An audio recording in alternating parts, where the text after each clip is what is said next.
Mukhang planchadong-planchado na. Kung hindi makakalusot yung impeachment, nako yung plan B, diretso na tayo sa plan C. Planchado na ang lahat. Believe na may planong ipakulong si VP? Sigurado ako.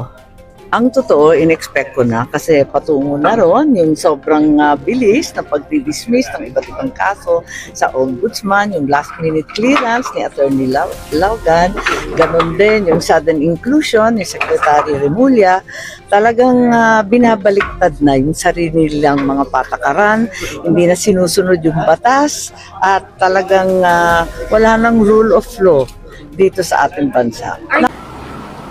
Papaliwanag natin sa kanila yung mga ating ginagawa para malaman naman ng mga kababayan natin na may opisinang gano'n. I think it's a necessity that is there sapagkat yung tao naghahanap talaga ng transparency and accountability sa taong bayan. At yung hiningi ko yung trabahong ito, yun ang sa isip ko talaga na yung accountability mapalakas natin sa lahat. President Ferdinand R. Marcos Jr. has appointed Secretary of Justice Jesus Crispin Boying Remulla as the new Ombudsman of the Republic of the Philippines following the completion of the term of the Honorable Samuel R. Martires in July. And if you hear it from no less than the Secretary of Justice, abrogating all the cornerstones of our belief in ourselves, in our Constitution, then you still include him as an applicant to the Ombudsman. Somebody who will preside over the lives, the properties and liberties of every citizen of this country. You take light of that.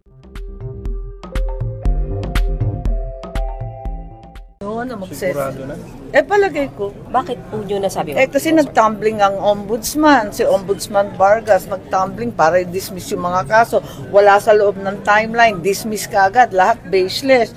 Pagkatapos mag-issue ng clearance, kahit walang pumirma, mag-isa siya, pinirma. Talagang kinakana ng todo-todo. Okay, tapos dumating na sa JBC, ang JBC walang ginawa kundi mag-postpone.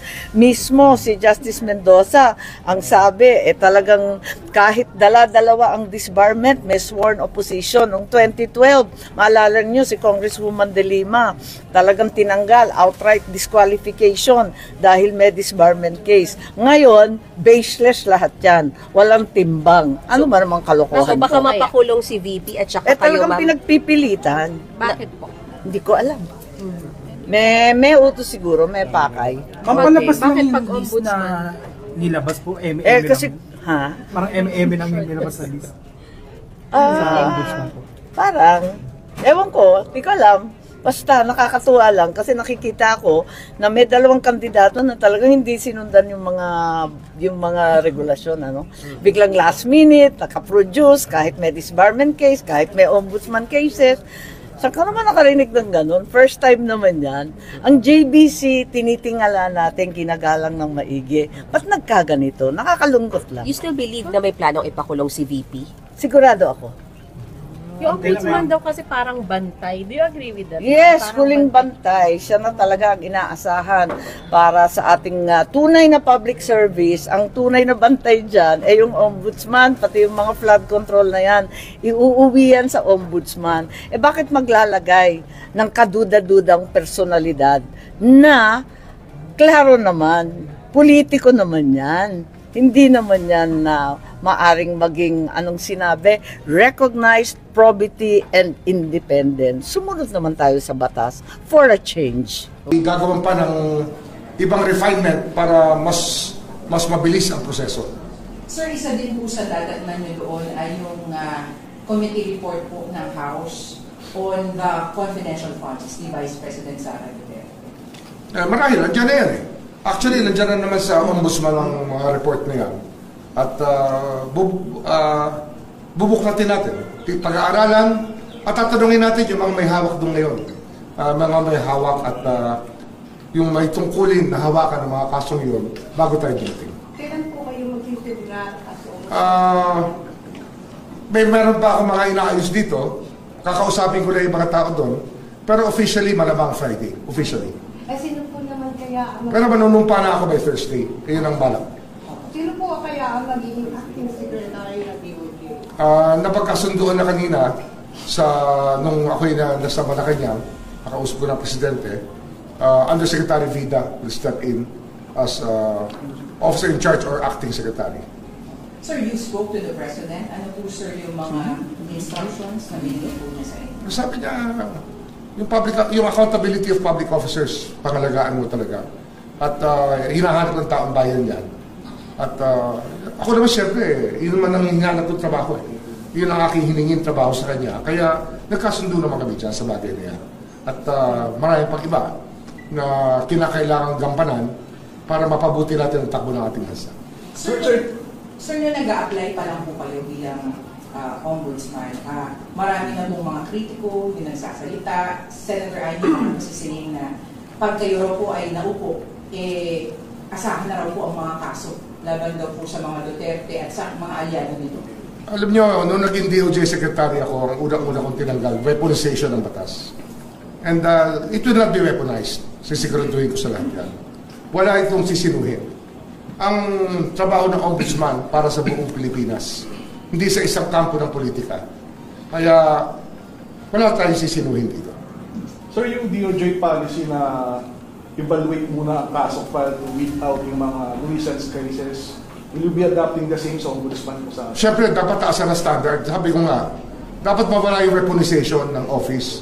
Dapat dyan talaga hanapan ng ebidensya at yung ebidensya matibay para pag final na, ang idea natin dito iba yan, no? Actually, hindi naman iba. Alam to ng lahat ng abogado. Pag kumpleto ka sa ebidensya at ang kaso ay nakamada nyo na kung paano gagampanan ng kaso, kung paano ihaharap sa husgado, ang gusto natin mag-continuous trial para mabilis. At iiksian natin ang taktika ay susubungan nating maibsan, mabawasan yung mga taktika ng pagdidelay ng kaso. Kasi ang naging tendency na marami, i-delay yung kaso, sabay sasabihin, they were denied the right to a speedy trial. Hindi ko pwede yan. Dapat dito talaga yung benchmarking ng lahat ay magawa para bilisan natin ang trial ng kaso. Ayusin ang ebidensya para tuloy-tuloy ang takbo. And ano yan, pwede naman kausapin dyan ng makikipag-dialogue ako dyan sa Sandigan Bayan para magkasundo naman sa bagay na ito. Kasi nga, ang justice system, dalawa yan, hindi naman DOJ lang yan o ombudsman eh. Ang isang parte niyan talaga ang court system.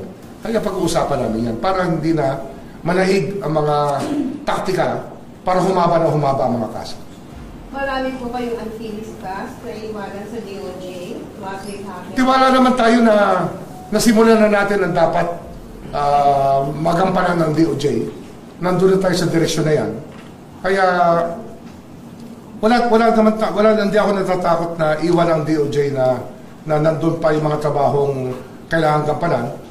Pero, siyempre ito talaga yung 3 taong kong ginagawa na araw-araw. So, mag-a-adjust pa tayo. Mag-a-adjust. Sir, meron ka bang mga list of names na recommend sa mga gulo? Pwede po natin sa iyo bilang Secretary? Hindi pa namin napag-uusapan. Yung una muna yung officer in charge. Yung officer in charge or acting secretary pagdating ng Biyernes. So, not necessarily related sa ghost projects, pero is there any government agency that you think that the ombudsman should pay special attention to? Ano to eh, buong gobyerno to eh. The whole government system is the purpose by which this office was put up by the framers of the Constitution is to make all public officers accountable. So every branch of government comes in. Kaya wala tayong special rito, lahat talaga. We should live by the code of ethics, ethical standards, at lahat ng mga batas natin dapat sinusundan talaga. Kagaya ng sinusumpaan natin tuwing tayo nag-a-assume ng office. Sir, yung una po kayong umapak dito sa DOJ, sa una po natin interview, dinescribe niyo po yung DOJ na masalimuot yung mga problemang dinatnan niyo po sa sistema. How are you leaving the DOJ now? Well, hopefully that we've set the right direction for it. Marami tayo na bago na dating gawi na hindi dapat. At, pero ganun pa rin eh. Ang justice system, laging catch up yan. The deadline is always yesterday. Yun ang sinasabi ko lagi. Kaya there's always a sense of urgency with what we do here in the office. That's why we go to work every day. Basta health permitting, we're here every day para gampanan lahat ng kinakailangan gampanan. Kasi marami tayong backlog. The backlog is always there to address. Ganun din sa ombudsman. I think that's also the same rule applies to the ombudsman's office. So there will be changes sa policy ng lifestyle changes? Lifestyle checks? Yes, Kasama yan. May mga batas na lumalabas talagang mahalaga. Yung civil forfeiture law. Yung forfeiture law natin na soldier na magpa-file. Yan, pwedeng kausapin ng soldier para mabilis ang coordination with the ombudsman. Marami talaga yan na pwedeng gawin ang opisina ng ombudsman. And it has to be a working, running ombudsman's office. Yun talaga yung goal natin dito. Sir, yung mga site, ito po ba isa sa publiko na? Ano yan? Dapat lang. Pero meron tayong data privacy law. Meron tayong pangingatan. Wala tayong karapatang matatrample na ating magpa-violate. Kaya lalagay tayo ng guidelines lang sa pag-release ng SALN. And basically, unang-una ayaw natin yung subject ng data privacy law, dapat igalang natin lahat yan. At pangalawa, hindi dapat maging risk yan sa mga tao na i-release mo information. Kasi baka mamaya talagang naglahad talaga ng figures yung tao, ang isang opisyal, marami siyang cash, baka makidnap pag nilabas natin lahat yan.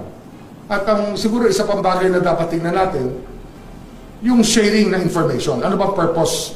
Ba't kinukuha ang SALN? Kung ito yung investigative journalism, sana naman i-share ang findings.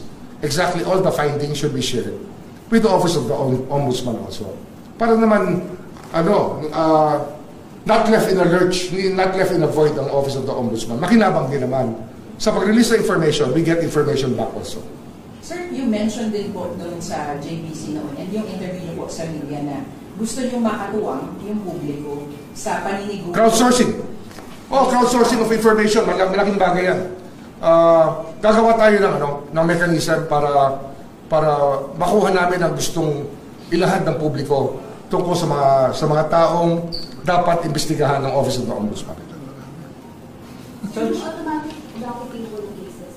Saan natin pag-usapan yun? Kasi I want to see how it runs right now, how the caseload of the Ombudsman's Office. I want to see the caseload of the Sandigan Bayan, kung gaano kabigat, para ma-estima natin kung paano tayo gagalaw dito. May time and motion na involved dito para papabilis natin. Kasi nasabi ko nga, kung kaya i-continuous trial natin. Hindi na dapat umabot ng taon-taon para isang tao ay ma-convict o ma-acquit.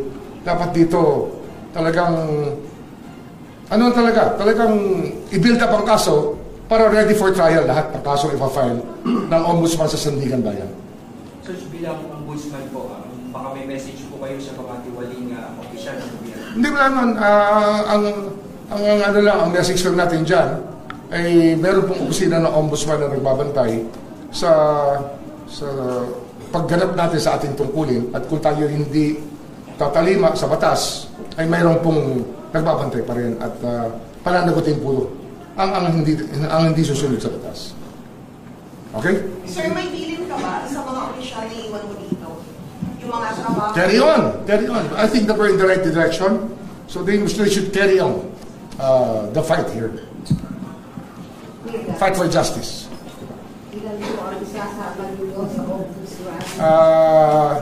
May ilan lang. Hindi, basta tanong muna. Malalaman nyo na lang. Di ba?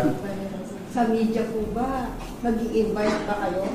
Hindi, ano yan, gagawin ko ng, magbabago nga yung forma ng opisinang yan. Kasi nga, I really think that we have to be more transparent. I think that public accountability starts with transparency.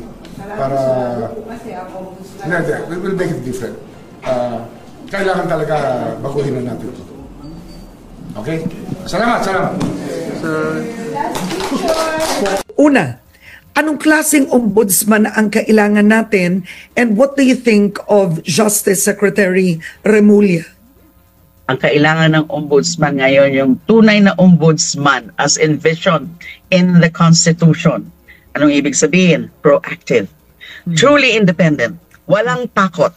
Walang sinasanto. Sino man yan. Yan ang pinaka in-envision ng Constitution. Magaling ka nga, o kaya ay talagang magaling ka nga, maganda ang record mo. Yes, in terms of integrity, we can say irreproachable, wala kang, bad record in terms of integrity, corruption, you've never been involved in any graft issue. Pero, kung wala kang puso, wala kang lakas ng loob, wala kang tapang, sapat na tapang, katulad ni Ombudsman Conchita Morales, Carpio Morales, you will be falling short of an ideal ombudsman. Now, you're asking about Boying Remulla. I think may tapang siya. And then, kaya nga siguro tinarget siya ng mga pro-Duterte forces. One case after the other, hindi siya tinantanan up to the very last minute para lang to block his bid. Hanggang last minute, di ba? Meron pa, sinundan pa ng mga disbarment cases na hindi na, na-dismiss na yung mga unang cases. And I'd like to say na talaga namang walang merit yung mga kaso na yon yung tungkol nga doon sa pagpigil sa pagpadala sa ICC ng dating Pangulo. Can you imagine? They're saying the former president was kidnapped. There cannot be kidnapping there because it was in pursuance of a valid warrant of arrest issued by a competent tribunal of competent jurisdiction. So, obviously, para sa akin, some may disagree, para sa akin ay naging harassment lang yung mga cases na yon against Boying Remulla. Now, it remains to be seen. Halimbawa siya talagang mapipili. Kasi remember, Karen, the president as appointing authority can only choose from the short list. He cannot go outside of the short list as submitted by the JBC. Pito sila. At ang masasabi natin parang front runner is actually SOJ Remulla. Yung iba, he can also choose from any one of them basta nasa short list. Now, it remains to be seen. Now, sabi ko nga, may tapang si Boying Remulla na nakita naman natin yan. Pero it remains to be seen kung yan sa kanyang, alimbawa siyang ma-appoint talaga, sa kanyang pagtupad ng kanyang pag-ombudsman. And now more than ever, nangangailangan tayo ng tunay na ombudsman. Ipakita niya yung independence niya na kahit sino ang dapat kasuhan. At kahit nga yung appointing authority mismo ang masasangkot ay kaya niya na imbestigahan. Although of course, the appointing authority, the president, is an impeachable official. Pero nothing could prevent the Office of the Ombudsman or any appropriate investigative body from investigating an impeachable official for purposes of impeachment, of initiating impeachment later at a proper time.